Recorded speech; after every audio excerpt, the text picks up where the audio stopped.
സുശാസൻ ബാബു എന്നാണ് ബീഹാർ മുഖ്യമന്ത്രി നിതീഷ് കുമാർ അറിയപ്പെടുന്നത്. രാഷ്ട്രീയ എതിരാളികൾ പോലും അദ്ദേഹത്തിൻ്റെ ഈ ഭരണ വൈദഗ്ധ്യത്തെ എപ്പോഴും പ്രകീർത്തിക്കുന്നവരാണ്. അദ്ദേഹത്തിന് അക്കാര്യത്തിൽ ഫുൾ മാർക്ക് കൊടുക്കും. പക്ഷേ എല്ലാവരെയും ഞെട്ടിച്ചുകൊണ്ട് നമ്മുടെ ഈ സുശാസൻ ബാബു എന്ന നിതീഷ് കുമാർ ബീഹാർ മുഖ്യമന്ത്രി സ്ഥാനം രാജിവെച്ച് രാജ്യസഭയിലേക്ക് പോവുകയാണ്. അദ്ദേഹം ബീഹാർ നിയമസഭയിലെത്തി അതിനുള്ള നാമനിർദ്ദേശ പത്രിക സമർപ്പിച്ചു എന്നാണ് ഏറ്റവും ഒടുവിൽ കിട്ടിയ വിവരം. എന്താണ് നിതീഷ് കുമാർ ഈ ബീഹാറിൻ്റെ മുഖ്യമന്ത്രി പദത്തിൽ നിന്ന് ഇറങ്ങാനുള്ള കാരണം? പ്രശാന്ത, ഇത് പല കോണുകളിൽ നിന്നും പല വിധങ്ങളിലുള്ള അഭിപ്രായങ്ങൾ വരുന്നുണ്ട്. അഭിപ്രായങ്ങൾ എന്തോ ആകട്ടെ, കഴിഞ്ഞ ബീഹാറിലെ നിയമസഭാ തെരഞ്ഞെടുപ്പ് 243 സീറ്റ് 202 സീറ്റോടുകൂടി NDA ഭരണത്തിൽ വരുന്നു. സ്വാഭാവികമായും അന്ന് പറഞ്ഞിരുന്ന ഒരു വസ്തുത എന്ന് പറയുന്നത് BJP കൂടുതൽ സീറ്റുകളിൽ വിജയിച്ചാൽ BJP ആരെ മുഖ്യമന്ത്രി സ്ഥാനം അവകാശപ്പെടും, പിന്നെ ഇദ്ദേഹത്തെ വിഴുങ്ങും എന്നാണ്, നിതീഷിനെ വിഴുങ്ങും എന്നാണ് പറഞ്ഞത്. പക്ഷേ ഇത് മുന്നിൽ കണ്ടുകൊണ്ട് തന്നെ BJP അന്ന് തന്നെ പറഞ്ഞിരുന്നു, സീറ്റ് ആർക്ക് കൂടുതൽ കിട്ടുന്നു എന്നുള്ളതല്ല വിഷയം, മുഖ്യമന്ത്രി നിതീഷ് കുമാർ എന്നാണ് അമിത്ഷാ തന്നെ ബീഹാറിലെത്തി ഉറപ്പായും അത് പ്രഖ്യാപിച്ചിരുന്നു. അങ്ങനെ പ്രഖ്യാപിച്ചതിൻ്റെയും കൂടി ഫലമാണ് വലിയ പ്രശ്നങ്ങളില്ലാതെ പരുക്കുകളില്ലാതെ പോവുകയും BJPക്ക് 89 സീറ്റും അത് താഴെ വന്നുള്ളൂ, പിന്നെ ഏതാനും സീറ്റുകൾ മാത്രമേ വന്നിട്ടുള്ളൂ. പിന്നെ നിതീഷിന്റെ പാർട്ടി JDU വളരെ ആയാസരഹിതമായ ഒരു രീതിയിലാണ് പെട്ടെന്ന് തന്നെ മന്ത്രിസഭ ഉണ്ടായി, നിതീഷ് മുഖ്യമന്ത്രിയായി. പക്ഷേ അന്ന് തന്നെ രാഷ്ട്രീയം വ്യക്തമായി അറിയാവുന്നവർ പറഞ്ഞിരുന്നു, ഈ പയ്യത്തെന്നാൽ പനയം തിന്നാം എന്നതുപോലെ BJP പൊടുന്നനവെ നിതീഷിനെ തള്ളിപ്പറയാനോ നിതീഷിന് മുഖ്യമന്ത്രി സ്ഥാനം കൊടുക്കാതെ പൊടുന്നനവെ എടുക്കാനോ തയ്യാറായിരുന്നില്ല. അതൊരു വളരെ ബുദ്ധിപരമായ രാഷ്ട്രീയ തീരുമാനമാണ്. മെല്ലെ നിതീഷിന് വയസ്സായി എന്നും ഇപ്പോൾ ഉന്നയിച്ചുകൊണ്ടിരിക്കുന്ന ഇപ്പോൾ രാജ്യസഭയിലേക്ക് പോകാനായിട്ട് ഉന്നയിച്ച പ്രധാനപ്പെട്ട വിഷയം ആരോഗ്യപരമായ കാരണങ്ങളാണ്. സത്യത്തിൽ കഴിഞ്ഞ ഇലക്ഷനും ആരോഗ്യപരമായ വിഷയങ്ങൾ ഇദ്ദേഹത്തിനുണ്ടായിരുന്നു. ചില സദസ്സുകളിൽ നമുക്ക് തന്നെ കാണാൻ കഴിയും ഇദ്ദേഹത്തിൻ്റെ ബുദ്ധിമുട്ടുകൾ. അപ്പോൾ ഈവൻ ഈ നാഷണൽ ആന്തം സമയത്ത് പോലും അദ്ദേഹത്തിൻ്റെ ഒരു രീതിയും പിന്നെ അപ്പോൾ അത് ആ ചേഷ്ടകൾ കണ്ടാൽ മനസ്സിലാവും ഇദ്ദേഹത്തിന് പ്രായാധിക്യം. അദ്ദേഹത്തിന് പ്രായാധിക്യം മാത്രമല്ല, ഈ ഓർമ്മക്കുറവ്, അതുപോലെ ഈ സദസ് അറിയാതെ പെരുമാറുക, ഒരു വേദി ഏതാണ് എന്ന് അറിയാതെ പരസ്പര ബന്ധമില്ലാത്ത വണ്ണം പെരുമാറുക, ഇങ്ങനെയൊക്കെ ഉള്ള പല സിംറ്റംസ് അദ്ദേഹം കാട്ടിയിരുന്നു. അപ്പോൾ സ്വാഭാവികമായിട്ടും BJPക്ക് അറിയാം ഇനി അധികം വൈകാതെ പിന്നെ കൈപ്പിടിയിൽ ഒതുക്കാൻ പറ്റും. ഇനി മറ്റൊരു കാര്യം, ഈ കുടുംബവാഴ്ചയെ വളരെ വ്യക്തമായി തള്ളിപ്പറഞ്ഞിരുന്ന ഒരാളാണ് പിന്നെ നിതീഷ് കുമാർ. RJDയിൽ ലാലു പ്രസാദ് യാദവിനെ ഏറ്റവും കൂടുതൽ ആക്രമിച്ചതിൽ ഒരൈറ്റം കുടുംബവാഴ്ച. ഇവിടെയാണെങ്കിൽ നിതീഷ് കുമാറിൻ്റെ മകൻ ഇപ്പോഴത്തെ നിഷാന്ത്, അദ്ദേഹമാണ് ഡെപ്യൂട്ടി CM ആവാൻ ഇപ്പോൾ കാത്തിരിക്കുന്നത്. ഈ നിഷാന്ത് ഒരു സോഫ്റ്റ്വെയർ എഞ്ചിനീയറാണ്. ഇദ്ദേഹം മറ്റ് കാര്യങ്ങളും ഒക്കെ ആയിട്ട് നടന്നു പോകുന്ന, എനിക്കൊണ്ട് ബിർള ഇൻസ്റ്റിറ്റ്യൂട്ടിലും കണ്ട് പഠിച്ച അവിടെ സോഫ്റ്റ്വെയർ എഞ്ചിനീയറാണ് ഇദ്ദേഹം. അപ്പോൾ ഇദ്ദേഹം മിടുക്കനാണ്. ഇദ്ദേഹം ആ വഴിക്ക് ഇദ്ദേഹം വിടുകയായിരുന്നു, വിട്ടു, അദ്ദേഹത്തെ ഇങ്ങോട്ട് അടുപ്പിച്ചില്ല. ഈ അടുപ്പിക്കാത്തിടത്തോളം കാലം തന്നെ സർവശക്തനായി നിതീഷ് കുമാർ ഒറ്റയ്ക്ക് തന്നെ ലാലുവിനെ ഇതേ കേസിൽ കുടുംബവാഴ്ച ആക്രമിച്ചുകൊണ്ടേയിരുന്നു.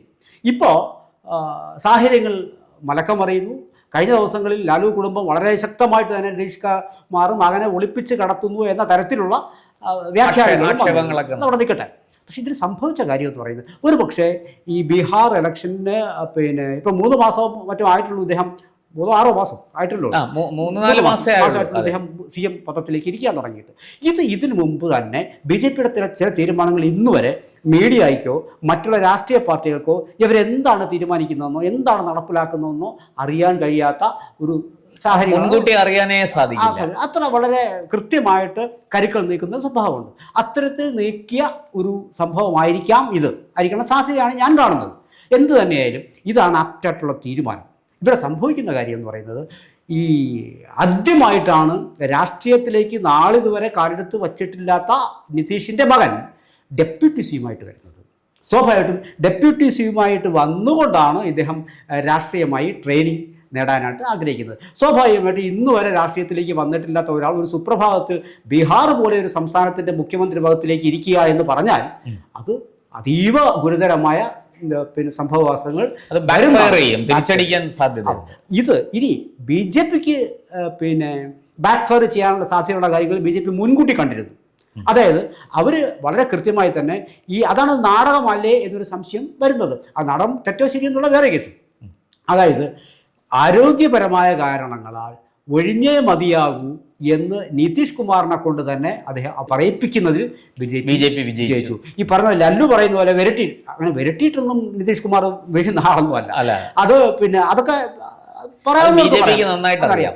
ഇത് ഇപ്പോൾ സോമനസാലെ അദ്ദേഹം എനിക്ക് സാധ്യമല്ല, ഇനി ഈ പദം വേറെ ആരെങ്കിലും എടുക്കണം, മകൻ പരിചയസമ്പന്നനല്ല, അതുകൊണ്ട് അദ്ദേഹം തൽക്കാലം ഡെപ്യൂട്ടി സി എം ആയിട്ട് ഇരിക്കട്ടെ, ഇതൊക്കെ നിതീഷിന്റെ വായിൽ നിന്ന് തന്നെ പറയിച്ചു എന്നുള്ളതാണ്. അമിത്ഷാ ഈ മകനെ നേരിട്ട് സി എം ആക്കിയാൽ റാബ്രി ദേവിയെ സി എം ആക്കിയപ്പോൾ കിട്ടിയ തിരിച്ചടി, ലാലുവിന് കിട്ടിയ തിരിച്ചടി ഇവിടെ സംഭവിക്കും അത് എന്ന് പറയുന്നവർ അവിടെ വളരെ കൂടുതലാണ്. പക്ഷെ ഇന്ന് രാവിലെയൊക്കെ സംഭവിക്കുന്ന കാര്യം, ഇന്നലെയും സംഭവിച്ച കാര്യം, ഇന്ന് രാവിലെ പിന്നെ ലഭ്യമായ വാർത്തകൾ ഞാനത് വളരെ വിശദമായി തന്നെ നോക്കിയിരുന്നു.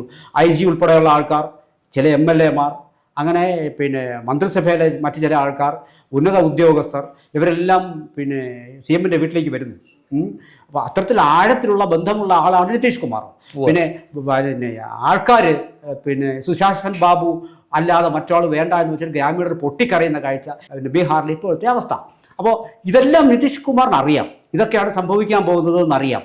വളരെ കരുതലാണ് അദ്ദേഹം സ്ത്രീകളോട് കാട്ടിയിരുന്നത്. സ്ത്രീകളുടെ വോട്ടാണ് ഇന്ത്യയെ 202 എത്തിച്ചത്. അപ്പോൾ ഈ അദ്ദേഹത്തിന്റെ ഗ്രാമം കല്യാൺ ഗാവ് നമ്മൾ പറയുന്ന സ്ഥലമാണ്. അപ്പോൾ അവിടെ ഗ്രാമീണർ പൊട്ടിക്കരയുകയും സുശാസൻ ബാബു അല്ലാതെ ഈ കുർമി സമുദായത്തിന്റെ ദൈവമാണ് ഇദ്ദേഹം അല്ലാതെ മറ്റൊരാൾ വേണ്ട എന്ന് പറയുമ്പോഴും നിതീഷ് കുമാർ തന്നെ പറയുകയാണ്, ഞാൻ അനാരോഗ്യവാനാണ്, എനിക്ക് ബുദ്ധിമുട്ടാണ്, ഇത് ബീഹാറിനും നിങ്ങൾക്കും യാതൊരു അനിവാര്യമായ ഒരു മാറ്റം ഒഴിവാക്കാൻ സാധിക്കും. അല്ല, ഇങ്ങനെ തന്നെയാണ് അധികാര കൈമാറ്റം നടക്കേണ്ടത്. അപ്പോൾ അത് തർക്കമൊന്നും വേണ്ട.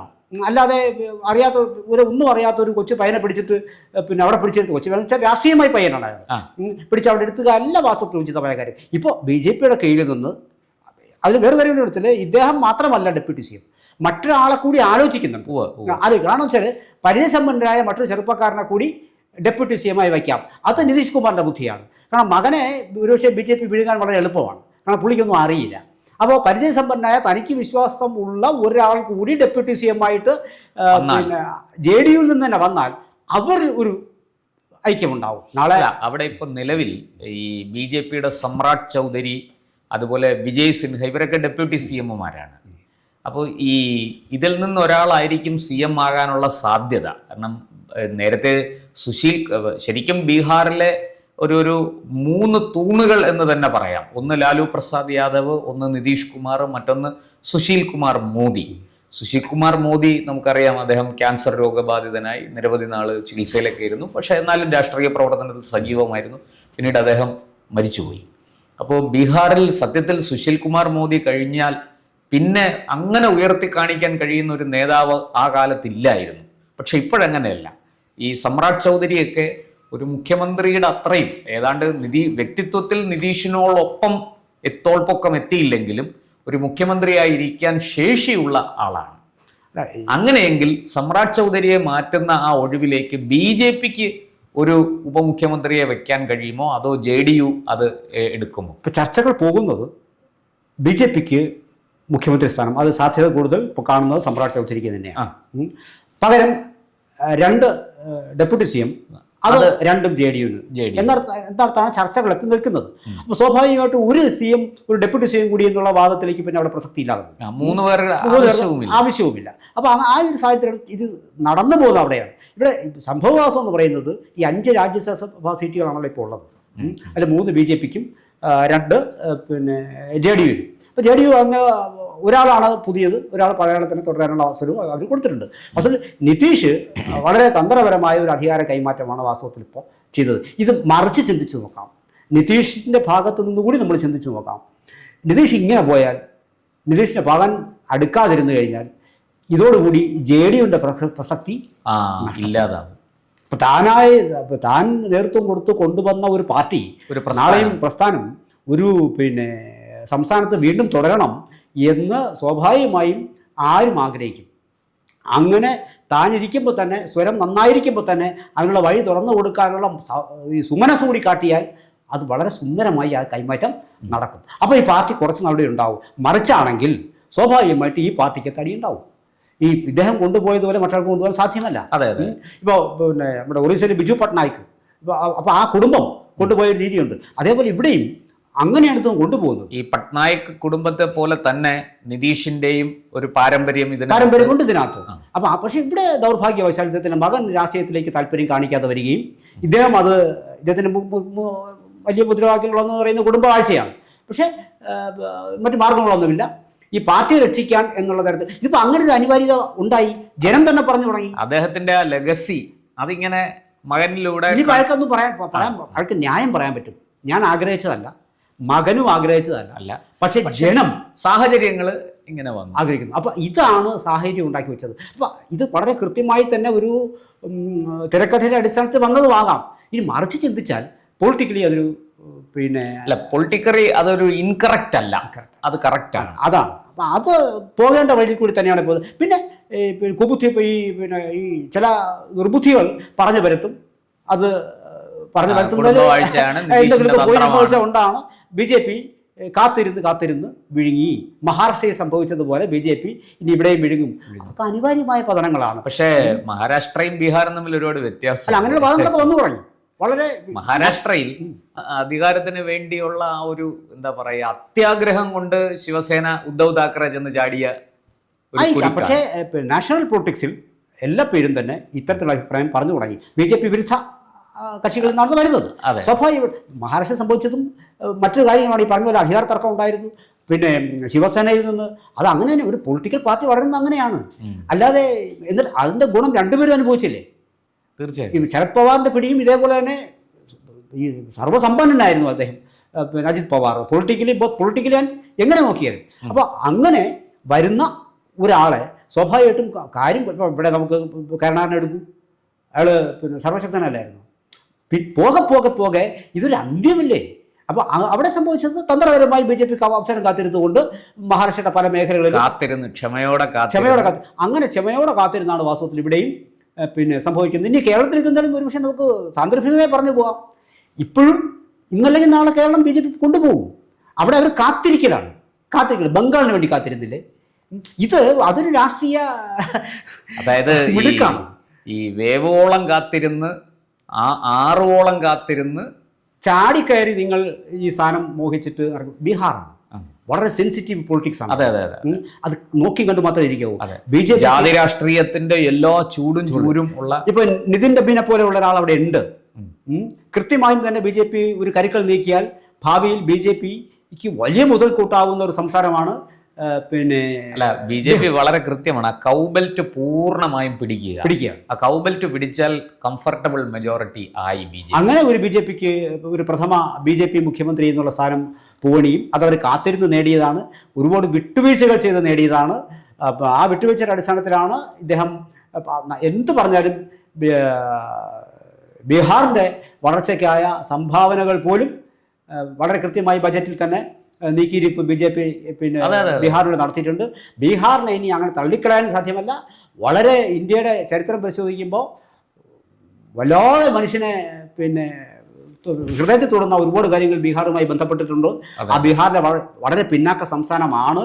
ആൾക്കാർ പലപ്പോഴും ഇനിയും മുൻനിരയിലേക്ക് വരേണ്ടിയിരിക്കുന്നു. ചാണക്യൻ്റെ നാടാണ്. അയാൾ പറഞ്ഞത് അത് മറ്റൊരു വിഷയമായിട്ടാണ് ഞാനിത് തൊടാത്തത്. കാരണം ലോകം പറഞ്ഞ ഇടങ്ങൾ ഉള്ള സ്ഥലമാണ് ബീഹാർ. പക്ഷേ അതിൻ്റെ പിന്നാക്കാവസ്ഥയുണ്ട്. ആ പിന്നാക്കാവസ്ഥ ഇപ്പോൾ മാറിക്കഴിഞ്ഞിരിക്കുന്നു. ഒരുപാട് ഫണ്ട് അവിടെ കൊടുത്തു. ബീഹാർ ഇത്ര കൊടുത്തു അത്ര കൊടുത്തു എന്നൊക്കെ പറയുന്നു. ഒന്ന് ഭരണം നൽകാനുള്ള അവസരം അവർ ബീഹാറിൽ നിതീഷ് കുമാർ വഴിയെങ്കിലും BJP. പിന്നെ അത്രയും പിന്നാക്കമാണ് അവർ മുന്നോട്ട് വരട്ടെ, മെയിൻസ്ട്രീമിലേക്ക് വരട്ടെ. അപ്പോൾ അതിൻ്റെ ഒരു ഖ്യാതിയൊക്കെ BJPക്ക് അവകാശപ്പെടാം. ഒരു മുഖ്യമന്ത്രി BJPക്ക് ഉണ്ടാകുന്നതോടുകൂടി വീണ്ടും അവിടെ വളരും. പക്ഷേ നിതീഷിനെ എതിർത്തുകൊണ്ടാകരുത് എന്ന നിതീഷിനെ ഒപ്പം നിർത്തി മാത്രമേ അത് നേടാൻ കഴിയൂ എന്ന് മനസ്സിലായി. ഇപ്പോൾ നിതീഷ് കൂടെയുണ്ട്. ഇനി മകനെ കൂടി ഒരു പൊസിഷനിലേക്ക് BJP ഉയർത്തുന്നത് കണ്ടുകൊണ്ട് ഇദ്ദേഹം അദ്ദേഹത്തിന് രാഷ്ട്രീയം അവസാനിപ്പിക്കേണ്ടി വരുമ്പോൾ അദ്ദേഹം പറയും ഇതാണ് ശരി എന്ന് പറയും. അങ്ങനെ ഒരു വളരെ ബുദ്ധിപരമായ നീക്കത്തിൻ്റെ അവസാനത്തിലാണ് BJP മുഖ്യമന്ത്രി അവിടെ വരാൻ പോകുന്നത്.